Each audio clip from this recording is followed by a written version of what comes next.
All right, welcome to What's Left, a weekly political discussion challenging the mainstream left. I'm Eduardo Barca with co-host, teacher in social and television and writing teacher Jessica. We're online at what'sleftpodcast.com. You can find that link to our site in the episode notes. You can also find our personal social media handles as at Don Eduardo Barca and on Instagram, and Jess's Twitter handle as at jhomie89, which I did say hi to you. I saw you following on Twitter. I was like, I didn't really have a Twitter. Yeah, I do. Maybe I'll add it here. Please subscribe, rate, review, turn on your notifications, and share your favorite episode wherever you found this episode. Thank you.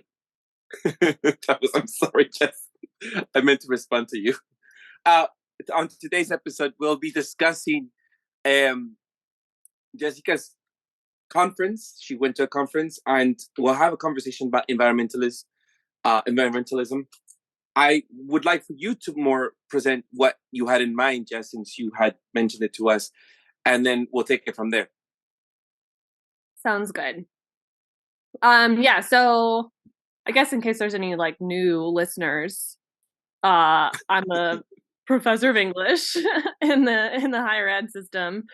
And so one of the things that academics do is they go to these conferences every so often and sometimes present at them or whatever. So it's something I've been doing for a long time. But the last time I went to a major academic conference in person was pre-COVID. It was probably early 2020.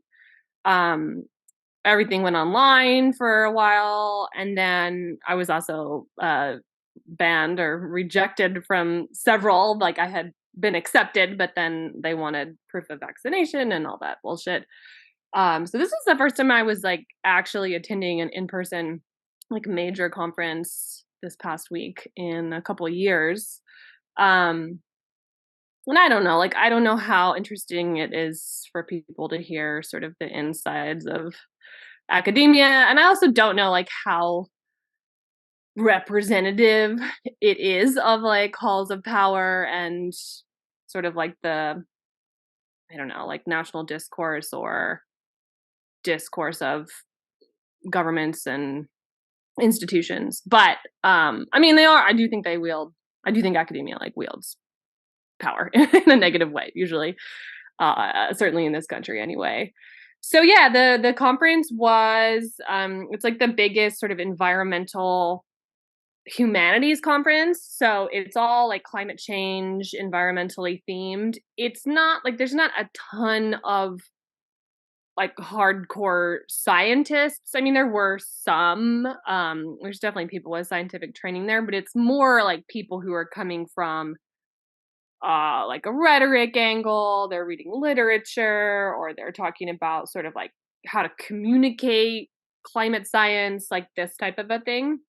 And yeah, I just thought it was an interesting experience. Obviously, we've talked about environmentalism and related topics on What's Left in a bunch of different ways. But so the talk that I gave at this conference was called, let me actually pull it up because I keep forgetting the title. So I called it Inclusive Environmentalism, Approaching Environmental Pedagogy Among Conservative, Countercultural, and Climate Critical Populations. So I was kind of trying, I mean, part of it was just alliteration, but I was kind of trying to group several different subsectors of student populations. And a big part of my reflections in it was just talking about going from teaching environmental humanities classes at my old institution, which is, Seattle, huge, green technology, liberal hub, urban, obviously, to this small, quite conservative town where, it's a whiter, more working class population. And I was just kind of talking about my pedagogical approach and experiences and what I've learned and kind of how humbling it has been as well. And then I was really pushing back on just the way that academia, as I see it, upholds this whole idea of inclusivity and diversity and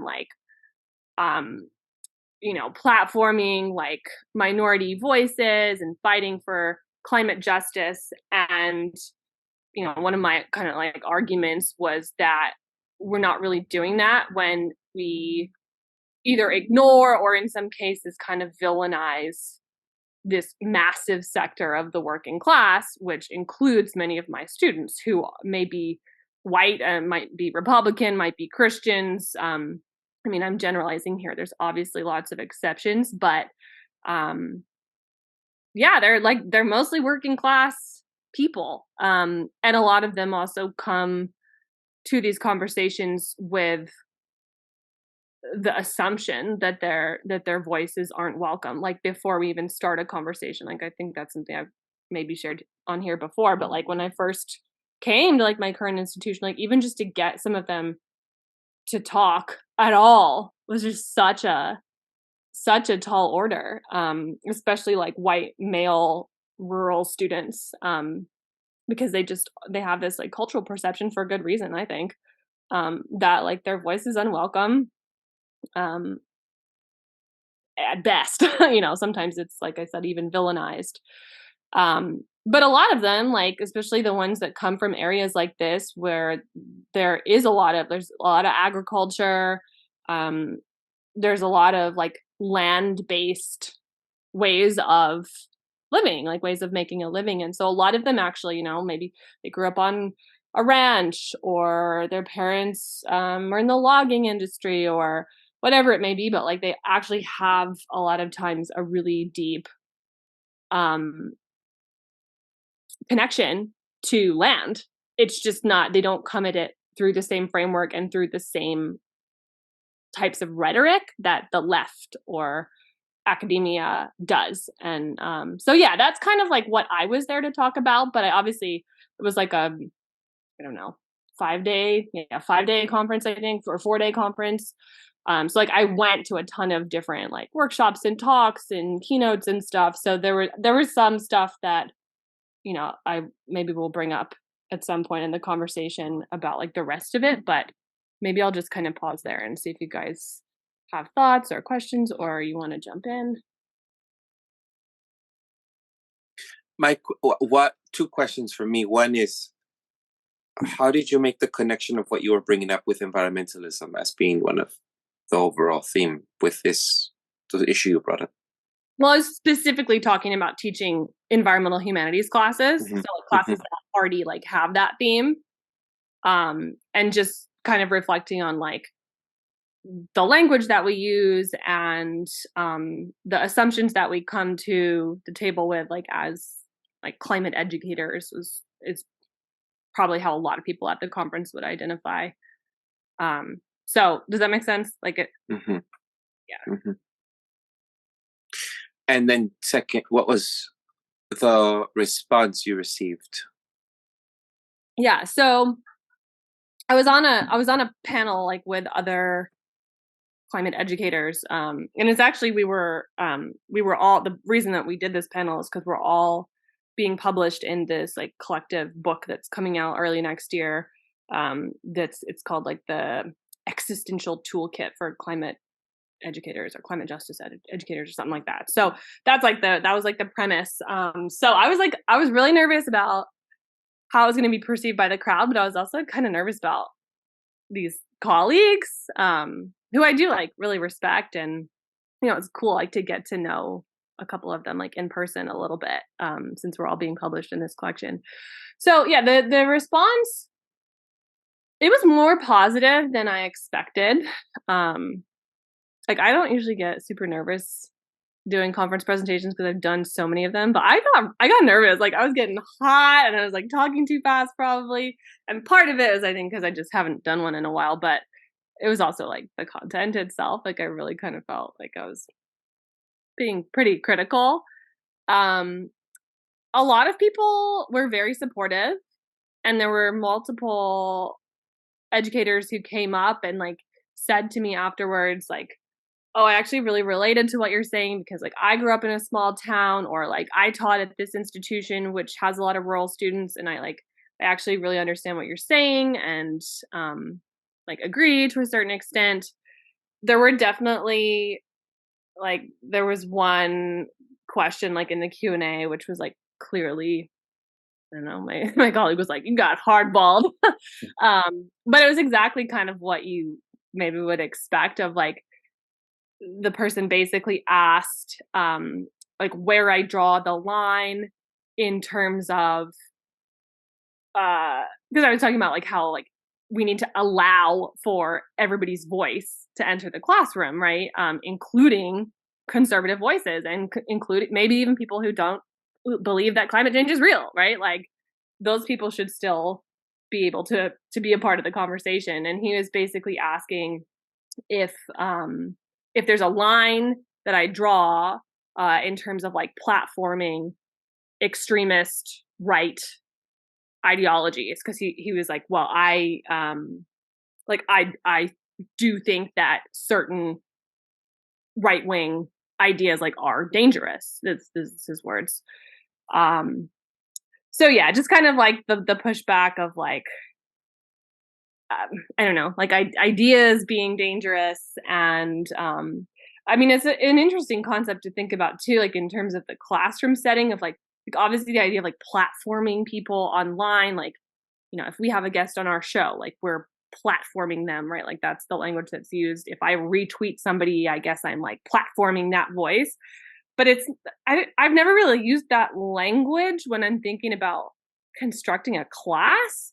Like, I see the parallel of, like, okay, I have to construct a reading list, and I have 10 weeks or maybe a semester at other institutions to, you know, include a certain amount of content. And obviously, like, it is a political choice of, like, what content I do and do not include.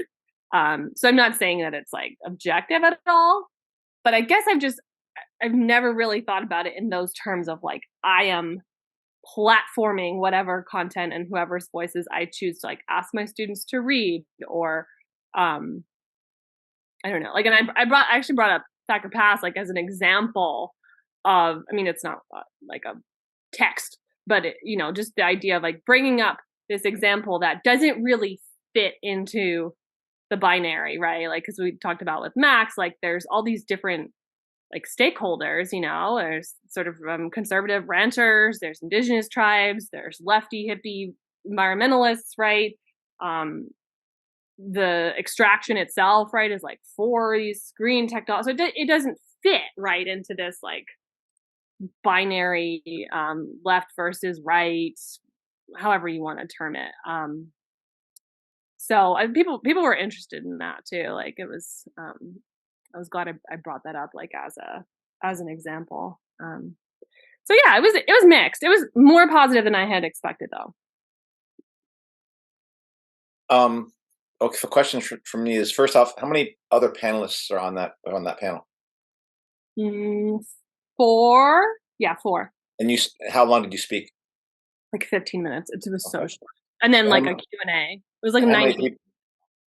many people are in the audience? I don't think there was 50 people there. It was probably like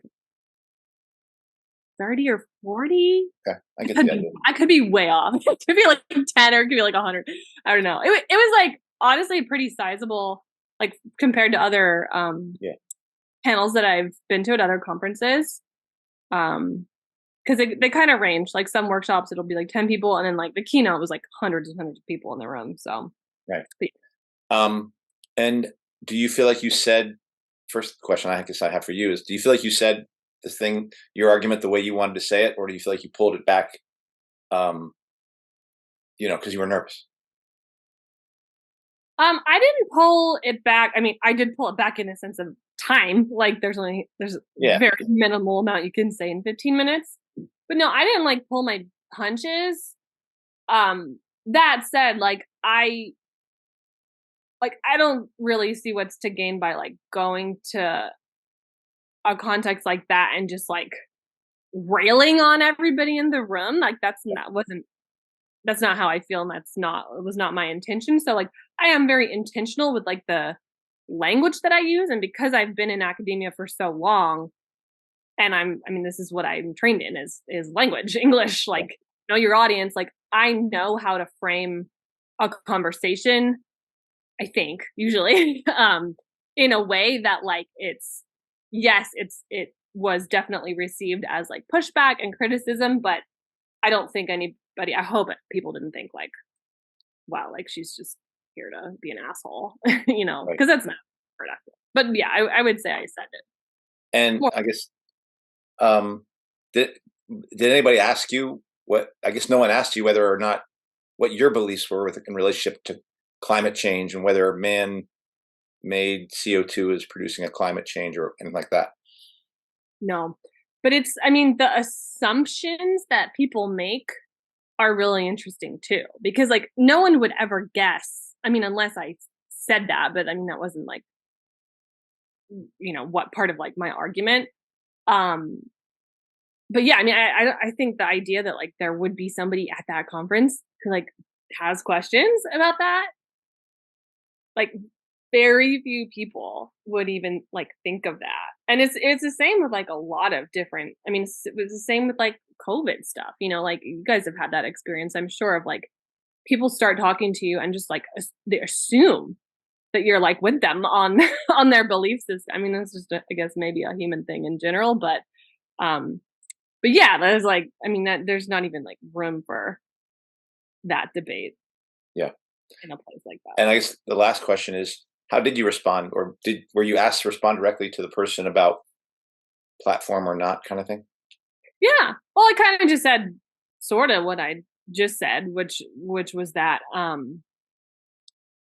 I don't believe that, and I think I've said this on here before. Like, I literally have a line in my syllabus that talks about how reading something is not an endorsement of it. Studying something, discussing something is not an endorsement of those ideas, right? Yeah. Just seems obvious, but so yeah, and I talked a little bit like about my approach to like setting up a classroom environment where the expectation is that people are going to disagree, and there might be like ideas that some people find disagreeable or even offensive, and like having that conversation before we dive into the content about like how are we going to handle that, and is that like is that what are the parameters for this discussion. I mean, this is just like teaching pedagogy shit, but I think it's really important because it, like, one of the distinctions that I think I made in my answer, I mean, I felt like I could have done a whole presentation just on that like one question.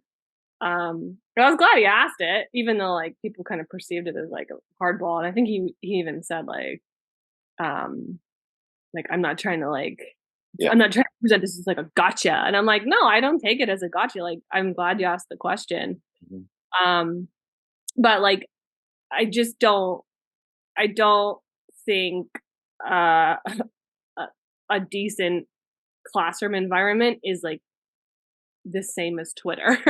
Like, Twitter people are there like to argue, to like get into these like divisive, sometimes rather pointless conversations. So like in a classroom environment, I think if you set it up well, obviously like you never know, like you might have like kind of a wild card student who's like wanting to sort of stir up trouble in an unproductive way, like, but it's pretty rare. Like, most people are there to, and they're interested, and they're usually they're more interested in each other's opinions and experiences than they are in like whatever I have to say or like whatever the text says. So like part of what I think is so productive about like actually trying to create an inclusive classroom is like, well, what happens when the rural Idaho cowboy conservative has a conversation with the exchange student from the Marshall Islands who is from a small island nation that's being supposedly directly affected by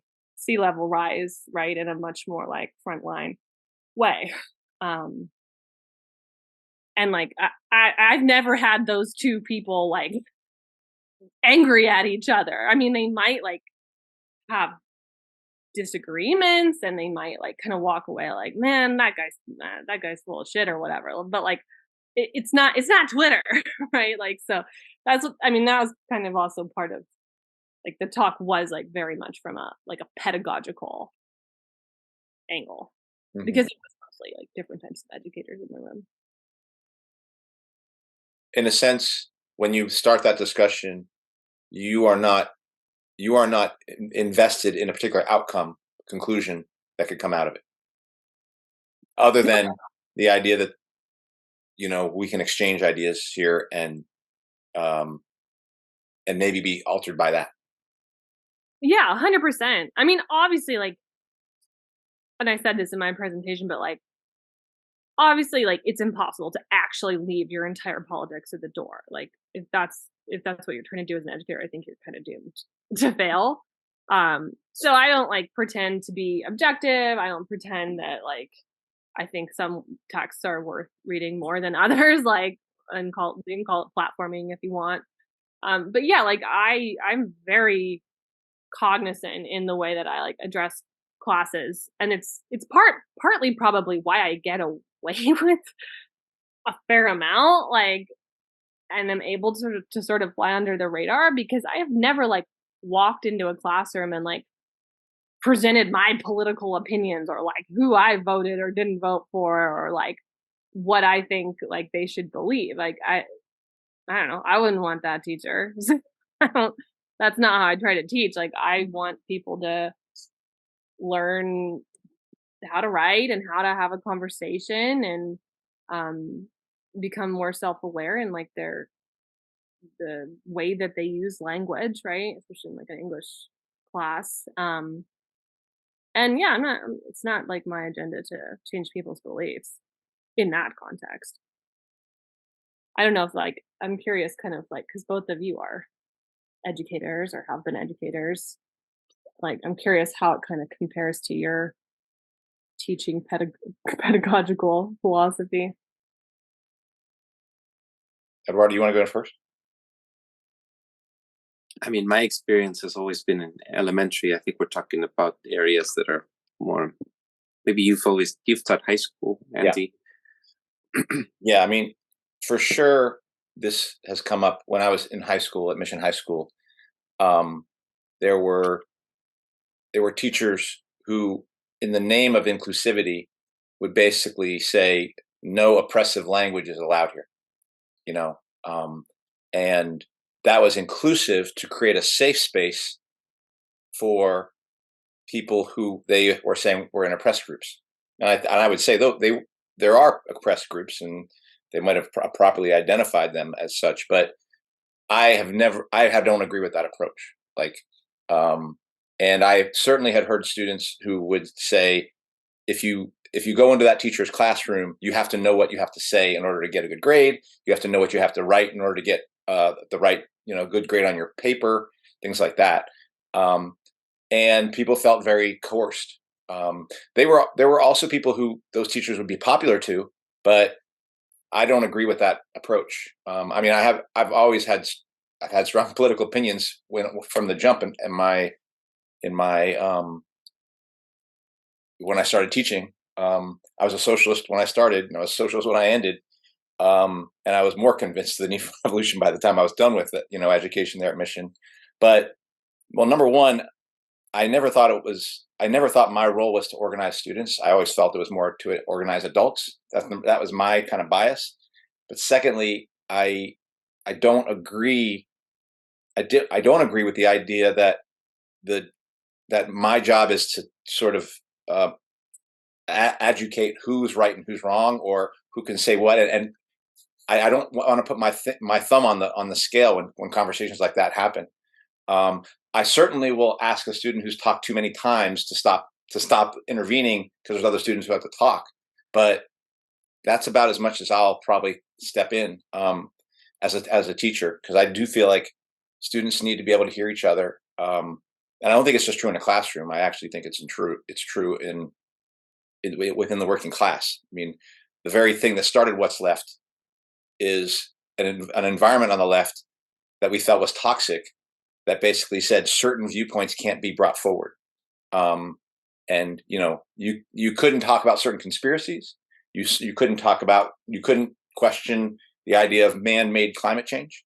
There are things, and I imagine a person would have had problems if you said, I'm not comfortable with trans fighter fighting in the ring, when it's a person who's transitioned to female, and there are things you can't say. You question those things, without being called either a transphobe or a racist or something like that, and so that very problem that's in the classroom is the same one that I do believe exists in the working class.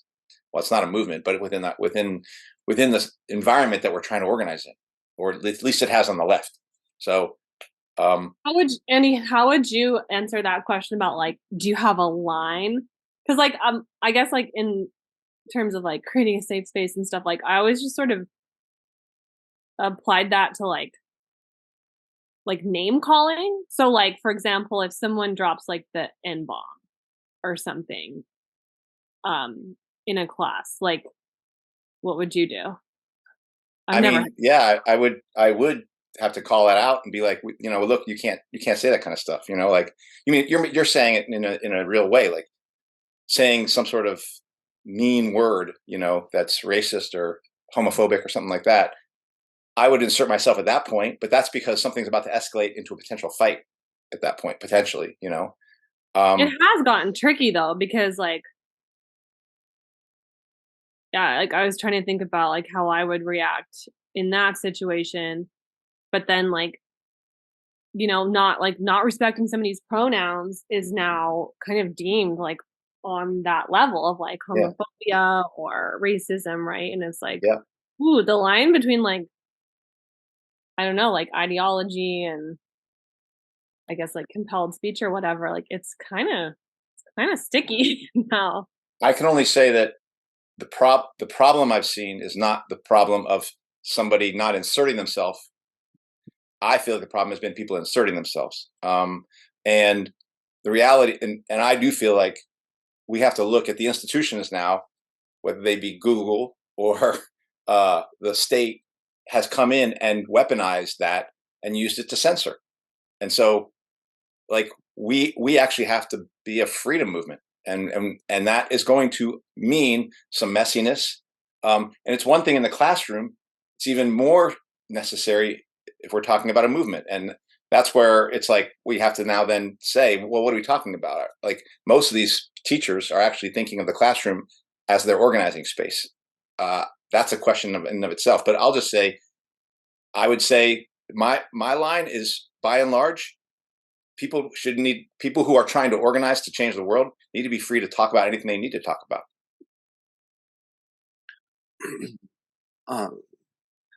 I think for me, it's when you say draw the line, I think there are like three categories of people right there. I think of people who say things out of ignorance. I know in Spanish, for example, the country of the Indian folk from India, in Spanish, they're called normally by someone who's uneducated, who's never traveled, who's just been from Latin America, who doesn't have the experience of going anywhere else but their own country. They'll say Hindus instead of saying Indians. And that to some Indians is offensive, because not everyone in India, they're not a religion, they are of an ethnic background, and that is not an ethnic background. They say Indus. And so I think stuff like that, when you see people, for me, this is when I see people being ignorant of something, I don't think they're trying to do something that is intentional and racist or trying to be offensive. So if someone says, and I've seen this with like trans, if someone doesn't say your proper nouns or whatever, and we'll get to like whether that in the space, if it's a safe space or not. But if I think I've seen people in the social justice warrior space where they just aggressively here and correct there and try to fight, and it's not an inviting space for people to learn and to be of understanding of what it's, if they're saying some the N-word or whatever, if that's how they grew up, if they still, I doubt now, I think everybody's aware that the N-word is a pretty strong word, but if someone was to say something like that, the other thing I would say is, if someone clearly is saying intentionally, then I would shut it down, not because I think it's politically incorrect, because I think people are just being an asshole. And the space is not that I would want to create in any place is to be respectful of one another, regardless of where you are from or what you believe in or whatever. And so if people are being assholes, and that's to me a sign of you're just doing it to instigate or to be spiteful or whatever. You're not out of ignorance here. I think you're just saying things to really stir up something or provoke something. And it's hard because most of the time we just say no hate, safe space. But some people might say things without wanting to say things in a disrespectful way. And I don't think that that's wrong. I think people should be allowed to say things. I know when I remember in my early 20s, I used to correct people's language a lot. Not so much pronouns. It wasn't pronouns. I didn't delve into that so much. It was more of the way that people would talk about other race, or the way that people would talk about just any topics in general, political things. And it was annoying for my family members. But I see that sometimes the way that they would hinder themselves, they would not move forward and not be able to have a conversation with me because it was constant impediment. Mm-hmm. And so I think for me that's the issue, is that these spaces or the institutions might not create a place that feels safe for people who are not informed, whatever. Yeah. Well, I mean, just speaking of the safe space thing, like, so I go into this conference on day one, and you got to go to like the registration table and like pick up your fucking lanyard and whatever. And like the first thing they do is like hand you like this sticker thing with like 27 different pronouns on it, like ones I've never even heard of. I'm like, no, thank you. And like the first time I went to go use the bathroom in the convention center, a man walked out. Like, like, yeah, this isn't a safe space. So just, I mean, not surprising, given this was in Portland, I don't think I said, but obviously like a very kind of liberal, culturally liberal place just in general in terms of like the venue, and then of course it being an academic conference. But yeah, it's getting but confusing. I think as we're having this conversation, which is not really where I expected this conversation to go, but I do think it's something that actually is worth, that has got me thinking more. If I think about what I believe, and it's sort of come up for workers and students for choice on our online space, where people get upset with each other and somebody says I want off and things like that, and people are always asking for a moderator. And first of all, I don't really care about the online space, so I wouldn't really. My reasons for not moderating it are partly related to that. But I also think, even for spaces that I do care about, which are in-person spaces, my tendency is to think we're going to have to figure it out together. And not everyone, people often are thinking there's some rule or there's somebody from the outside with an authority that's going to educate and then decide for us all. I don't think that's going to work. Like, I don't think that's going to work to create the world we want. And so I just think people are going to have to get used to the idea that we will collectively have to figure out. And if we get together and piss each other off, well, good luck with that. Good luck trying to fight for what you want. But that experience is not one that you can say, oh, we need a good facilitator. Like Brandy told me that I facilitated the last meeting well. I don't think the movement needs good facilitators. I think the movement needs people with more experience collectively trying to figure out how to communicate together. And that's why I do think that as an instructor, what you are doing, if getting people to understand that almost anything you say is fair game here, I feel like that's the better environment to be creating, so that people get that experience. But at the end of the day, that experience is only useful if it's used for people getting together to change something about the way the world is, not just to experience as an intellectual exercise. I know you're not just doing it for that, but I'm just saying those are the things that come to my mind right now. Well, and I actually don't think I believe this. I'm not sure that it is possible to create that kind of environment online, like fully. Or let me put it this way, like, it's obviously just highlighting how important it is to have like in-person classes and to have in-person organizing meetings, right? Because there is so much less need for a moderator when people are in dialogue. And that's why like I almost like don't even really like the sort of like, I mean, it is a little bit of a gotcha of like, well, like, what about like the worst case scenario? Like some just total asshole student, which like, okay, like, yes, like if you're a teacher, you should probably like think about what you're going to do and how you're going to handle that situation just in case.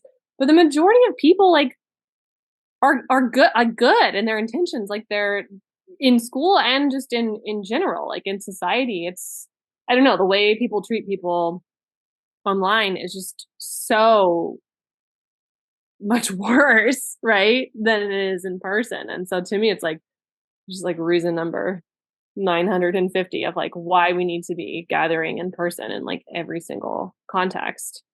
Well, I think we have two problems. I mean, I agree with you that online, ultimately, it can't be done. But then the problem is it can't be done online, and that it tends to emphasize this conflict. But then in person, everything actually becomes like everyone becomes worried about what to say, and that's a second problem now we have. So that problem is no worse or no better than people just screaming at each other online, because if we act like we all agree but we don't really agree in person, but we're afraid to say what we really think, we're just as screwed there as we are in the other situation. So we might as well never have met, because if we're just going to sit here and affirm some common denominator position that we all actually don't even agree with, but that's what we're willing to say, that's a huge problem for doing anything. Yeah, and that, I mean, that was like probably the main reason like why I felt like it was worth giving a whole talk like on this subject, is because I mean, of course, I can walk in my class and say like, everyone's free to share their opinion, and all ideas are welcome here, and please be respectful of each other. But like, that doesn't actually gain enough trust from majority of students, in my experience. Like you have to do a little bit more than that in order to actually make people, like, basically, in my opinion, like gain enough trust from your students that you're not just saying that, like you actually mean it, and you're actually, collectively able to kind of hold space in the group for people to truly share their opinions. Which I'm not saying I've like mastered that, but I think I at least try. And I do think I've certainly heard people say we've all been critical of inclusivity language because, oh, it's inclusivity of race, inclusive of sexual orientation, inclusive of genders, but not inclusive of political ideas. I've certainly heard that critique, and I think it's good that you tried to open up the idea that inclusivity actually should first and foremost mean ideas. Yeah, and class too. Like that was the other. Like I wish I would have had way more time to talk, but the like theme for the conference this year was reclaiming the commons, which is really interesting. Just because I think about like class politics and class dynamics, like as soon as I hear the word commons, but there's often just so little emphasis on that. Like it's just in academia, it's just like race, gender. It's like, whoa. What happened to the working class, right? Yeah. Especially when it comes to like climate, even under like the sort of mainstream climate science lens, like the poor, like that's who's on the front lines, right? Like, and that includes, multiple different races and genders and all that. But that is just, to me, like, it's just still shocking that that's not our primary framework. I mean, I think I was listening, and I'm not sure. Maybe I have to delve more and ask you more questions, Andy. But I may disagree with you, Andy, because in a group I have seen, having worked in different groups, I think people bring to the table different skills, and some people just do not even engage, or they just wait, or they've been trained or conditioned to expect someone else. And so I don't want that either. But I think that when you get people together and you ask people, what can we agree on? And you make a whole session about that, and then you switch off, you can take turns moderating or facilitating. Then I think then everyone has to have a stake in it. So I don't like the idea of one person just every time representing that group. But I love the idea of people taking turns to represent the entire group and moderate it according to what we've all agreed to.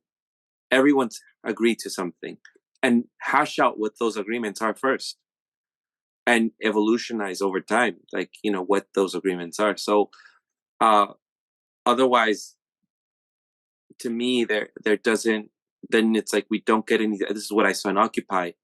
Sometimes in certain working groups that I was in, they didn't have any agreements. There wasn't anybody moderating, but then there wasn't any cohesion. We didn't go anywhere. I remember being in assemblies. I remember I had to walk out hours and hours long of just discussion over a particular thing that someone disagreed with. And sometimes for me, that was like, well, we should just agree to disagree on some issues, but because we're not going to convince everybody, we're such a large assembly here, So anyway, there were a lot of those discussions, which I thought was very informative and educational for me to see how you can work within a diverse range of thought. And in the current space where I'm at, and with Latino being the different demographics, I know my community.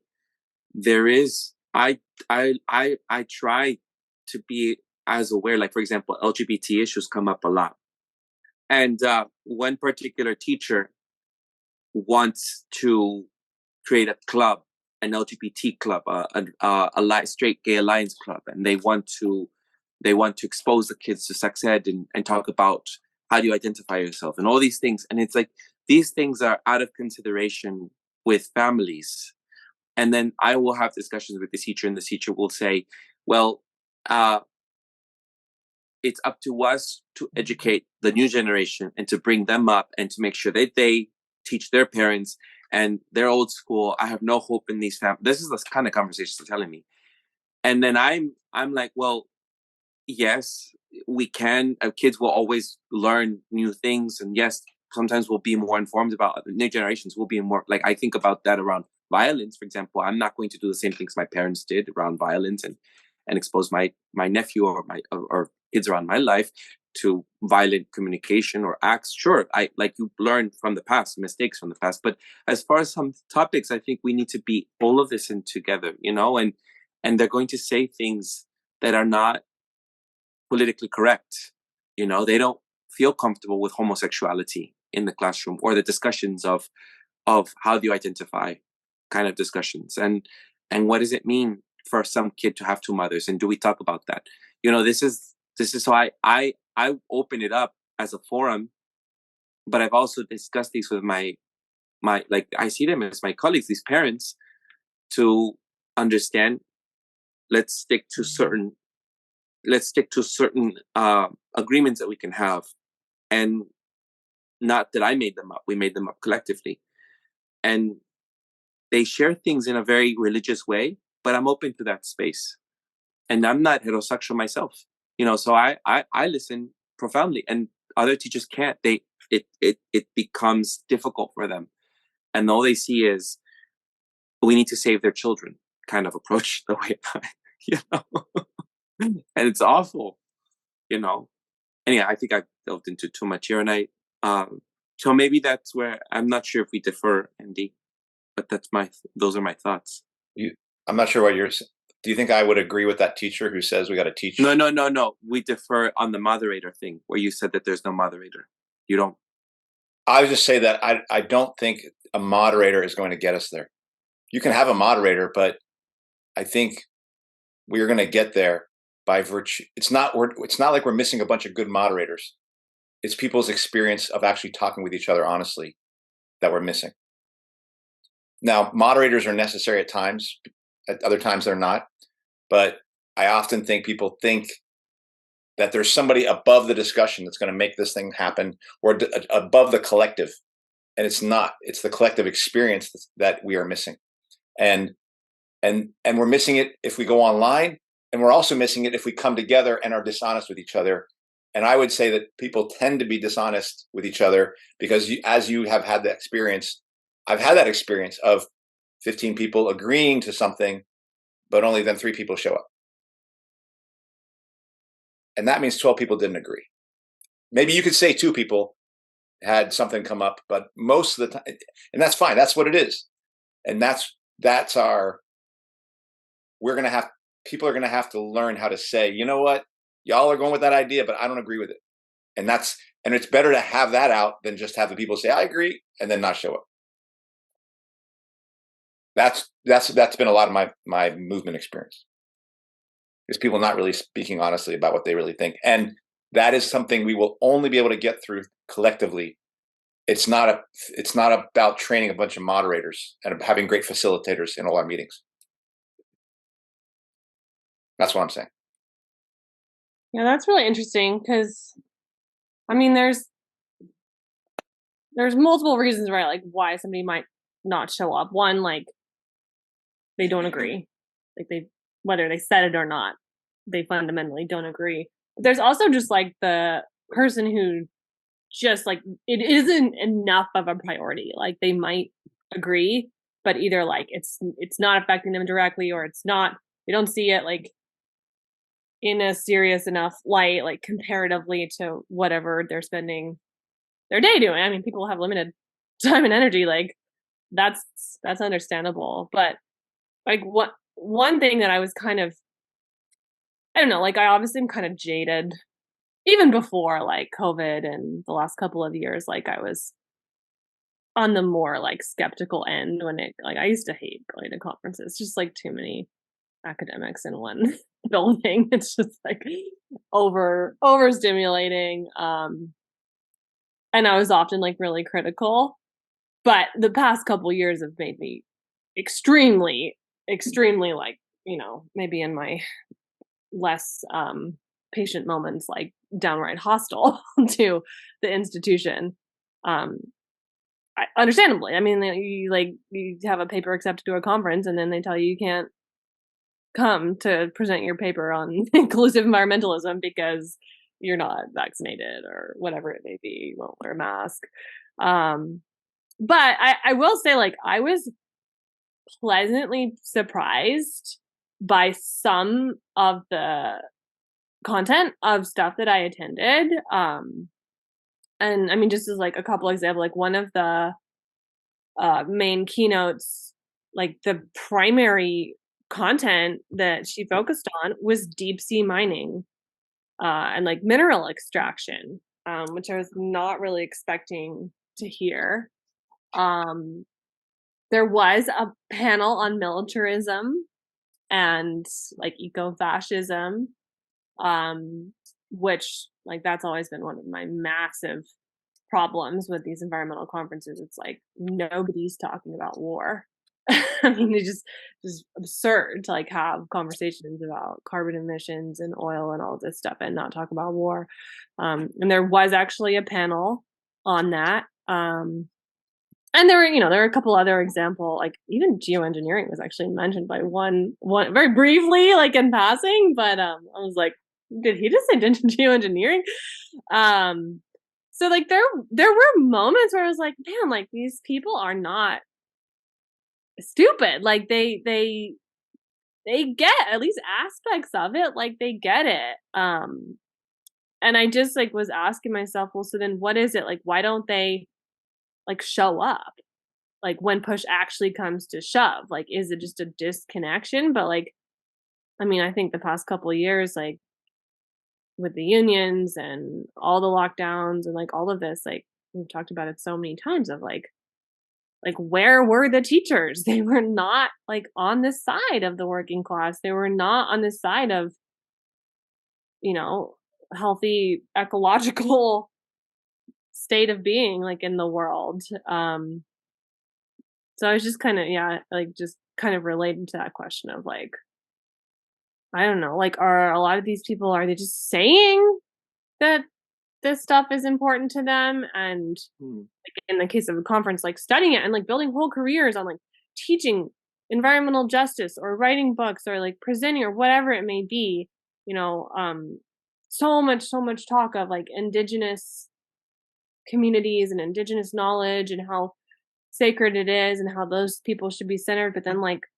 I don't know, maybe it was just the panels I attended, but like I didn't see very many like actual indigenous voices actually being centered. Like I heard a lot of land acknowledgements and a lot of like, that's who we should listen to. And even like an acknowledgement, there was one guy who, I think it was on the ecofascism panel, who like, it was sort of a brief moment, but it was really, I loved the way that he described like the distinction between science, like Western science, and indigenous knowledge, because what he said was that like science as we like use it in the Western world, it has this like fake pretense of objectivity, and so basically like denies any like relation or sort of like positionality, and then like in contrast to indigenous knowledge, which like totally doesn't pretend to not have values. Like the whole point is that there are these fundamental values underpinning, you know, the way that you govern societies and the way that you organize yourselves, right? Like it's all about relation, like to the earth, to each other, to the ancestors, right? It's all about positionality. And so there were just like these moments of hope, but then I was just at the same time thinking like, if these people knew I wasn't vaccinated, they'd probably like want me booted out the door and may even like take action to try to make that happen. Maybe not all of them, I don't know, but it's just like, I don't know, it was a weird. Well, I don't think of those conferences as organizing places. I mean, Oh, they're not. No. Yeah. I mean, I do, and like yeah, I mean, my impression of conferences, and this was true in the science field, I think it's true in the educational field. In many ways, they're climbing experiences, like to meet people, to see if you can be, you know, who you can meet, who you can network with, and who you can build your career off of. So, I am. It is. I mean, I guess it's somewhat good that you heard some good things. I just don't. I think that's not what I was talking about in terms of the people who wouldn't show up. I am talking more about, you know, just organizing here or with people who say, and I do believe they are concerned about the thing that they are showing up about. It's just that they don't have necessarily the courage to say, that idea you all are agreeing to, that it doesn't resonate with me. It doesn't make me want to do it. I'm not going to say anything because I don't want to stop y'all from doing it. Now that's what would actually need to be said, but people don't. Unfortunately, it's just we just need. People are just afraid to speak honestly. That's just that's the reality. And unless we overcome that, we're going to not really be truthful with each other, and then we're not going to really organize well together. Yeah, but I do think I get what you're saying, and totally, I do not expect people to be organizing conferences, but I do think there's a parallel in the sense of like, it should be easier in an intellectual environment or like a classroom space for people to share their ideas, because like the whole point is like we're there just to talk about ideas, and then like we walk out and we like go live our lives, but there is like a little bit of a separation and like a hypotheticalness to it. And I think it just underscores your point that like people can't even do it in like that hypothetical, like intellectual curiosity sort of space. So like, of course they're not gonna be able to do it when it's like actually something's on the line and it's, you know, an organizing context. I mean, Eduardo, we need to speak, but I actually think it's harder to say it in the intellectual space because everyone knows the knives are out, and who's going to, like, those spaces are actually more, you've got to say exactly the right thing in order to get the right access. So honestly, I actually think it's easier to say it in the organizing space and to speak bluntly than it is when something's on the line than in this other place where it's actually theater. That's my feeling, at least.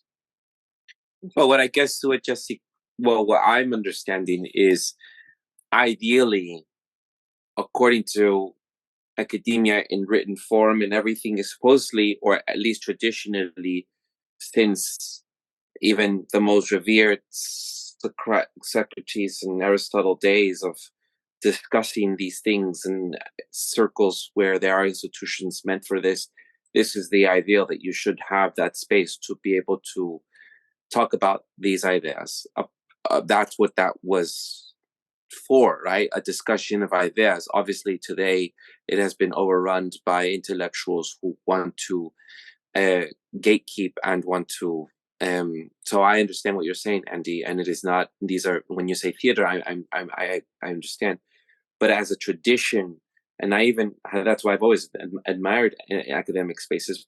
But obviously, I know that I'm not stupid, and I'm not going to pretend like it doesn't. There isn't censorship. But as a tradition, like science, like what's her name? I forget the one that we put on the science episode, Andy, regarding the discussion of ideas in science is a place, the woman that we put in the interview. Lynn Margolis? Yes, where you ideally have a place to challenge thoughts and ideas and to bring that up, even if it is maybe provocative, so to speak. So I guess that's what I understand. No. And as far as environmentalism, my issue around, and we have deep disagreements here. Not maybe as deep, but I don't know if CO2, carbon dioxide, is a leading factor for one of the leading factors or environmental to contribution to the environmental crisis that we have. But I see it as one of many things that we are doing as harmful human activities that we're doing to the environment, which is also pesticide and herbicide runoffs and overfishing and leaving nets out in the water, right, for trapping whales and drowning them, and the oil that we use, and I mean the overconsumption and the plastics and all that. I see everything a part of the crisis that we have and I'm not just sticking to just today, maybe because of lack of sleep, I'm forgetting everyone's name. What was the counter runner to George W. Bush? Al Gore. And so I'm not in the Al Gore camp where I just discuss CO2, and that's the global warming discussion, where it's just about what we need to do as humans to stop CO2 emissions, but rather everything that I've mentioned and more that I'm not mentioning at this moment because I'm not going to bring up the entire list. Well, I could talk about, fluoride in water, whatever, and etc. And I think for me, that I appreciate just what you're sharing is that we need to have, everybody has a stake in this, whether you are rural or whether you are a person of the Southern Hemisphere. And as class is normally not discussed, more gender and race is discussed. The missing discussion is class, and we should have more of that discussion. I have differences with both of you. Like I do believe, as Max Wilbert said, regarding overpopulation. I mean, if we kind of spread out evenly, maybe I wouldn't have that. But we're not spread out evenly from my vantage point. And if we distributed resources in a fair manner, I wouldn't be so worried about this. But we're not doing that currently. And I'm not obviously a eugenics person. I'm clearly, as according to my ancestry, 70% indigenous and Spanish and French and 1% Scottish. So I'm clearly not in part of the eugenics movement as a person of color. But I do think that we're overpopulating. And not to say that people of color can't be part of the eugenics movement, because I saw your face there, Andy, for listeners. But I'm saying the people who know me on What's Left know that I'm not a part of that movement. So I'm speaking specifically to myself. And so, but I believe that people shouldn't, who decides what population has more children, who doesn't. That's where I defer, and I'm afraid, because I'm never going to have an agreement in there, such as a China policy and what we should do about overpopulation. That doesn't take away the fact that I believe we're overpopulating the earth. How and what we do about it, and there's my disagreement, where I want to be super clear for Dr. Andrew Lipson right there with his face. And so I appreciate these discussions on environmentalism, and I think we're an example of what the different thoughts or ideas around it is, and we can work together around that, you know? I would just come back to Leah or Keith on that issue. Like, I do think we disagree, Eduardo, probably all of us a little bit, but I think we probably all agree with like her. I mean, she is a total like antinatalist, and I don't agree with that part, but she always just comes back to the stats on like reading and literacy, especially of young girls. And like, it's just a fact. Like, if you teach young girls to read, they have less children. Like, that's just, that is just what the stats show. And so at the very least, like, let's be doing that globally, instead of like, you know, trafficking. No, I agree with that. Leaving the global south. Yeah, what was it? There's an expression out there, I think. It's very common when I hear in education circles. You teach a boy to read, you've taught a child to read, and you teach a girl to read, something I forget, whatever. I don't want to make up stuff. But you know, like women, if they're educated, they are then yeah. I mean, don't get me wrong, the boys should get to read too, but apparently not. Oh, that reminds me too. Another aspect of this whole conference experience. So I walk in the registration place, and they give me the pronoun labels and all this other crap. But what they did not give me was a program. Everything was QR code app online. And I don't know if that was like an environmental choice or if it was just like, we're on the tails of the past 2 years, so like we're just doing everything online, or if it was just like supposedly an accessibility thing. But it was just like, oh, of course, like everything's on there. And if it is, like, I'm sure part of their argument is like accessibility, you know, probably carbon emissions and saving paper too, but it made it extremely inaccessible, in my opinion, because it was extremely hard to figure out like what to go to, when it was happening, where it was happening. The internet was terrible at the venue, and so people are trying to like on their smartphones. And like, I do use a smartphone now, but for 2 years I wasn't. And so I was thinking, God, like if I had come to this a year ago, I literally wouldn't be able to go anywhere or do anything without like having to ask someone. So it's like the opposite of accessible, and just feeds into all of this 4IR bullshit. Yeah. And that's where all this stuff is leading. I mean, that's where that's the agreement that everyone has, that people share without acknowledging that this is what we're all agreeing to. Yeah. I found the expression, by the way. I didn't want to stay. It's if you teach a boy, you educate an individual, but if you teach a girl, you educate a community. Who said that?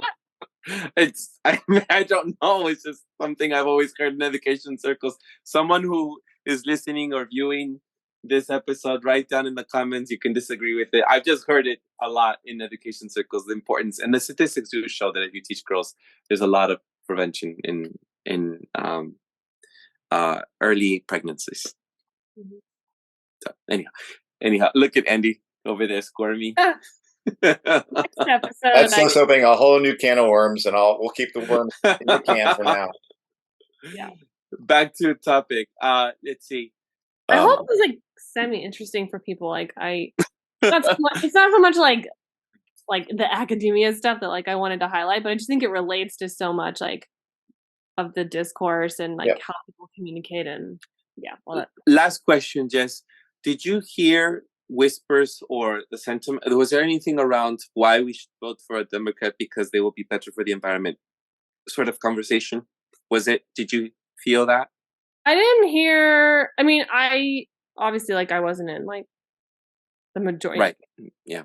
So much, but I didn't hear anybody like sort of actively like campaigning, but I did hear like a fair amount of almost sort of like an undertone of like bashing the right, of like a lot of references to like, you know, like 2016, you know, which like that was like a terrible time. Like, assuming that everybody in the room was like agreement that was a terrible time, or definitely like critiquing the right. Lots of buzzwords like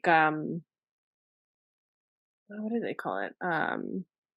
I don't know, like with the eco-fascism, it's like a right wing thing, I think, in a lot of people's minds, like in this space, which it's like, no, the left has plenty eco-fascists too.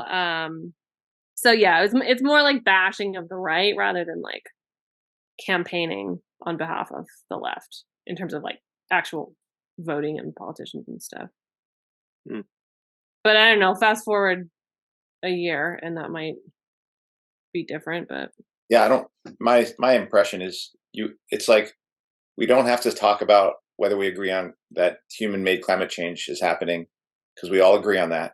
We don't have to agree that we're going to vote for Biden because we all agree. Like, there's a lot of things that are just assumed. Yeah, it's just like the assumption of like, oh well, yeah, he sucks, but you probably voted for him, right? Like, obviously you did. Yeah. So I mean that's again, that's that. It's an environment that's not really free to speak free. We're not free to speak freely in such an environment. All right. Thank you, Jess, for reporting back to us. Yeah, thank you, Jess. I haven't been to a conference like that. I've been to other conferences. It's so overstimulating. It's just like doors and just like too much information. But I appreciate you guys listening, because sometimes it's nice like come back and debrief with like people who at least semi-share your values, because you can't really share. Like, oh, y'all are crazy. All right. Well, let's conclude. That does it for this week's episode. What's Left is a weekly political podcast / channel challenging the mainstream left to post information about our topics and our guests on the episode notes wherever you found this episode, or on our blog at what'sleftpodcast.com. You can find past episodes to this podcast / channel there and connect with us. I remind folks, if you like anything I've heard here, please subscribe, rate, review, turn on your notifications to any of our platforms on Spotify, iTunes Podcast, Stitcher, Google Play, Bitchute, Odysee, YouTube, Rumble, or Telegram. And you can find our blog and any of those links in the episode notes wherever you found this episode. And if you would like to give us feedback about something you've heard or such as something for us to cover, contact us through our blog. I'm Eduardo Barca, co-host Jessica and Andy Lipson. We'll have our social media handles as at Don Eduardo Barca on Instagram, and just Twitter handle as at JHomie89. Thank you all for listening. Ciao.